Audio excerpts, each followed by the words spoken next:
Hi, I'm Phil Bridges, owner of Straight Arrow Repair. Ever want to know how a repairman fixes things? Well, come with me and I'll show you how I solve problems. Let's make things better together.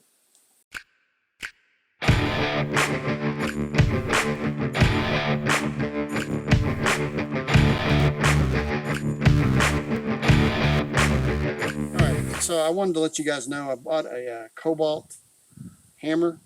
I'm not a big Kobalt fan, but I do like this hammer for a lot of reasons. It's straight claw, first of all. It's got pretty good ideal weight, and it has a steel handle, so it's going to be hard pressed to break.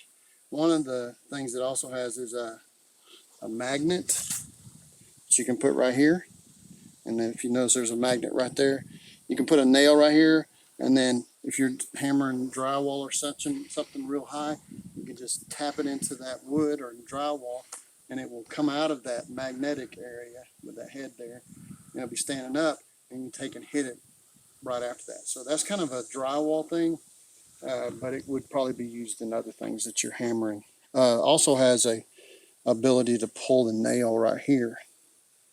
Really, not much height at all, and it would probably grab it. So it's a pretty good hammer. The only thing I like to see is if they figure out how to keep it from ringing, because I'll be hammering on something and it goes ding, ding, ding, so that it's constantly ringing as it goes by my head. Ding.